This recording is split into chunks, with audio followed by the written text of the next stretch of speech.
하나님의 말씀 마가복음 10장 46절로 52절 말씀 되겠습니다. 하나님의 말씀 마가복음 10장 46절로 52절 말씀입니다. 봉독하겠습니다. 그들이 여리고에 이르렀더니 예수께서 제자들과 허다한 무리와 함께 여리고에서 나가실 때 디메오의 아들인 맹인 거지 바디메오가 길가에 앉았다가 나사렛 예수시란 말을 듣고 소리질러 이르되 다윗의 자손 예수여 나를 불쌍히 여기소서 하거늘 많은 사람이 꾸짖어 잠잠하라 하되 그가 더욱 소리질러 이르되 다윗의 자손이여 나를 불쌍히 여기소서 하는지라.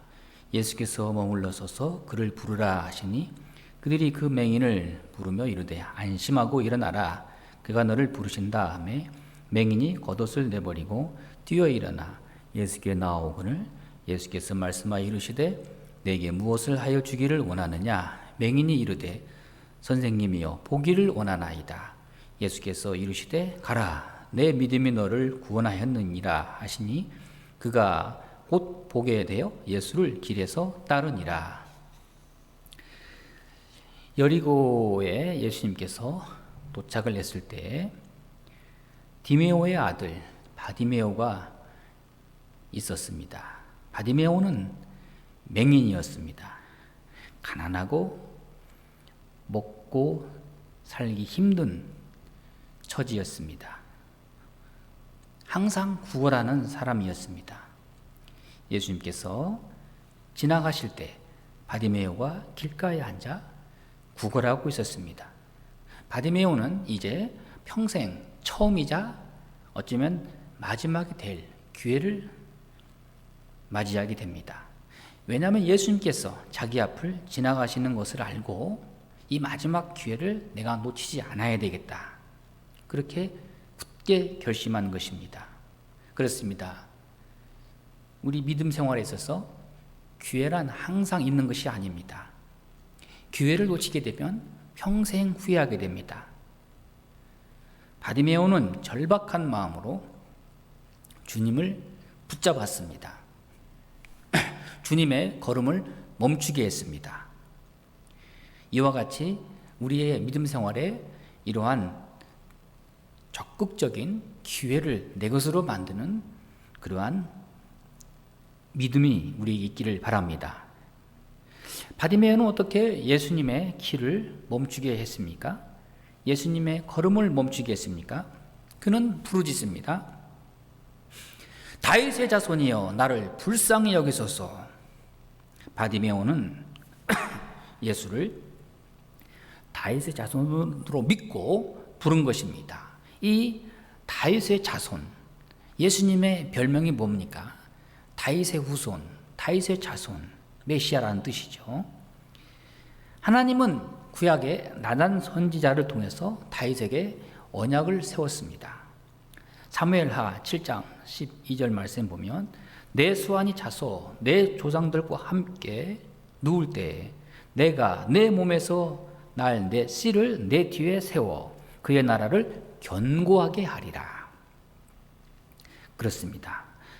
바디메오는 비록 앞은 볼 수 없었지만 하나님의 말씀을 늘 들을 수는 있었습니다. 약속의 말씀을 듣고 믿었습니다. 앞을 볼 수 없기 때문에 바디메오의 청각은 더욱 보통 사람보다 예민하고 민감하고 더 잘 들을 수 있는 바디메오였습니다. 바디메오는 예수께서 다윗의 자손으로 이 땅에 오실 것을 기다리고 믿었습니다. 그러면서 그는 나를 불쌍히 여기소서. 바디메오는 믿음으로 예수님 앞에 신앙을 고백했고 믿음으로 간구했습니다. 여기에 기적이 따라온 것입니다. 48절 말씀에 많은 사람이 꾸짖어 잠잠하라. 바디메오가 예수님을 부르고 예수님을 만나기 위해서 소리 지르는데 사람들이 주변에서 더 이상 소리 지르지 마라, 잠잠하라, 조용하라, 시끄러워 죽겠다, 이렇게 사람들이 바디메오를 꾸짖었습니다. 그럴수록 바디메오는 더욱 절박하게 소리를 질러서 예수님을 불렀습니다. 뭐라고요? 다윗의 자손 예수여. 바디메오는 사람들로부터 제재를 당하고 또한 반대를 맞이했지만 그는 포기하지 않고 끝까지 예수님을 만났습니다. 예수님을 찾았고 또 부르짖음으로 인해서 예수님의 응답을 받았습니다. 예수님께로부터 자기의 모든 소원을 이룬 것입니다. 여러분, 우리 믿음 생활을 하나님 있어서 장애물이 많습니다. 운동 경기에 보면, 육상 경기에 보면 육상 경기가 있습니다. 이렇게 한 걸음씩 가면은 앞에 장애물이 놓여 있어가지고 뛰어넘어야 됩니다. 자, 이것 장애물이란 뛰어넘으라고 있는 거지 걸려 넘어지라고 있는 것이 아닙니다. 장애물을 디딤돌로 삼아서 지나가면 됩니다. 사람 자체가 장애물이 되기도 하고 물질이 우리 신앙생활에 장애물이 되기도 합니다. 우리를 믿음에서 떠나게 하는 장애물은 셀 수 없이 많습니다. 예수님께 더욱 가까이 가고자 할 때 많은 장애물이 우리를 가로막지만 결코 물러서거나 좌절하면 안 되고 우리는 디딤돌로 삼아서 앞을 향하여 전진할 수 있기를 바랍니다. 바디메오가 이렇게 예수님을 다윗의 자손 예수여, 나사렛 예수시란 분이 내 앞을 지나가는 걸 알고 그는 꼭 오늘 지금 당장 예수님을 만나야 되겠다 하고 예수님께 간절히 부르짖었습니다. 예수님은 가던 걸음을 멈추시고 바디메오를 주목하셨습니다. 49절 말씀에 예수께서 머물러 서서 그를 부르라 그랬습니다. 예수님께서 바디메오를 불렀습니다. 바디메오의 간절한 부르짖음에 응답하신 것입니다. 그리고 사람들은 이제 바디메오에게 말합니다. 그들이 그 맹인을 부르며 이르되 안심하고 일어나라 그랬습니다. 먼저 바디메오가 예수님을 만나기 전에 첫째는 안심하고 두 번째는 일어나는 것이 급선무입니다.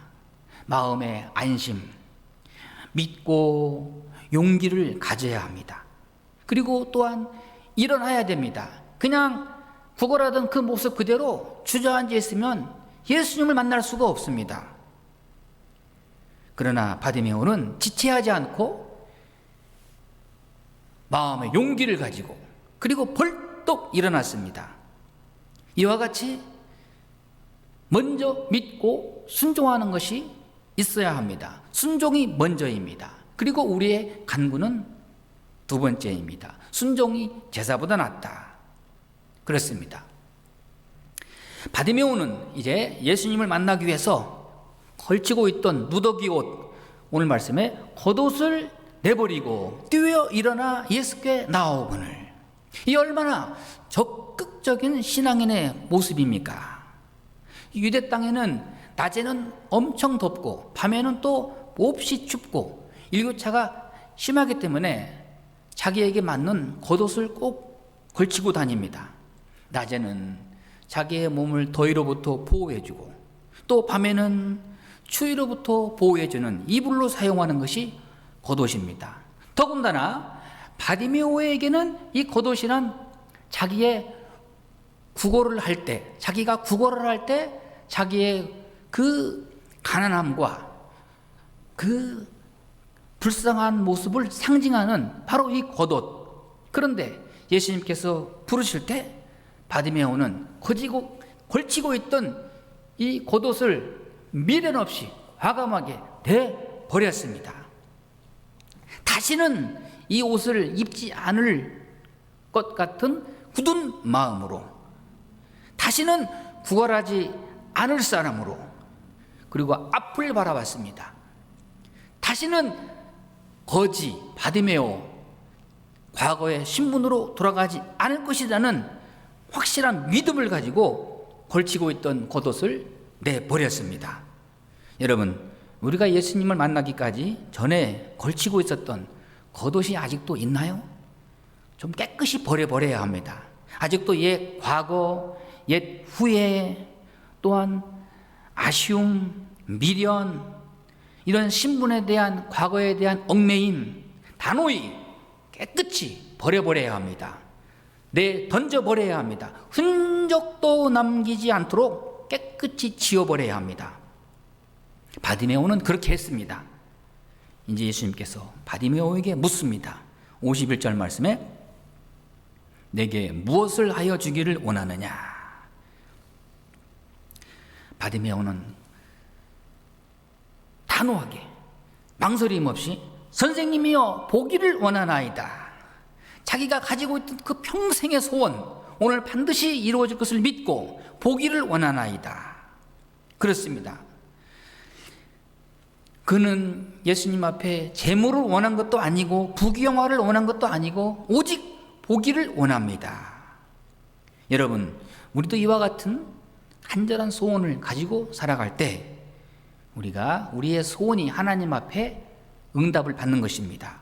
근데 우리의 소원이 정말 더 신령하고 더 영원하고 하나님의 영광을 위한 하나님의 마음에 합한 거룩한 소원을 가지고 우리가 하나님 앞에 기도해야 할 것입니다. 예수님은 부르짖는 바디메오에게 말씀하십니다. 52절 말씀에 예수께서 이르시되 가라, 내 믿음이 너를 구원하였느니라. 그 순간 바디메오는 곧바로 눈을 떴습니다. 한 번도 보지 못한 이 세상을 다시 새롭게 본 것입니다. 바디메오가 눈을 뜨기 전에 먼저 확실한 믿음이 있었습니다. 나사렛 예수에 대한 믿음이요, 다윗의 자손에 대한 믿음이요, 메시아에 대한 믿음이요, 장애물을 극복하고자 하는 믿음이었습니다. 바디메오는 예수님 만남으로 일생 가지고 있던 소원을 이루게 되었습니다. 눈을 떴습니다. 그리고 곧바로 오늘 말씀에 예수를 따르니라. 자신의 이득과 자신의 소원 성취만 이루고 나서 그걸로 끝난 것이 아니라 예수님을 따랐습니다. 예수님 곁을 떠나지 않았습니다. 예수님께서 나를 따르라 말씀하지 않으셨음에도 불구하고 이 바디메오는 자발적으로 예수님의 제자가 된 것입니다. 기적과 능력을 체험한 다음에 변함없이 주님을 따르는 제자로서의 길을 가게 된 것입니다. 우리도 이와 같이 나의 기도 제목 또 나의 소원이 이루어졌다고 해서 그걸로만 끝나면 안 됩니다. 한 걸음 더 나아가서 더 우리는 거룩하고 신령하고 영원한 하나님의 나라를 향해서 전진할 수 있기를 바랍니다. 예루살렘으로 올라가시는 예수님 발걸음은 무거웠습니다. 십자가의 고통과 순환이 예수님 앞을 기다리고 있기 때문입니다. 또한 3년 동안 함께 동고동락한 제자들은 아직도 십자가에 대해서 전혀 이해도 없고 관심도 없고 오로지 자기의 출세와 자기의 소원 성취를 이루기 위해서 그 마음만 가지고 있을 뿐입니다. 그런데 이 바디메오가 다윗의 자손이여, 나사렛 예수여, 우리의 영원한 메시아여, 예수님의 마음을 만족해 한 것입니다. 바디메오는 예수님 때문에 눈을 뜨게 되었지만 예수님은 바디메오가 고백한 신앙 고백 때문에 용기와 위로를 더욱 받으셨을 것입니다. 오늘도 예수님은 우리의 소원을 들어주십니다. 내가 무엇을 하여 주기를 원하느냐. 언제나 예수님에 대한 바른 신앙 고백이 먼저요, 주님을 따르는 그러한 우리의 순종과 결단과 또한 열심히 있기를 바랍니다. 우리 모두가 주님만을 따르겠다고 하는 거룩한 열정이 하나님 앞에 늘 살아있기를 바랍니다. 기도하겠습니다.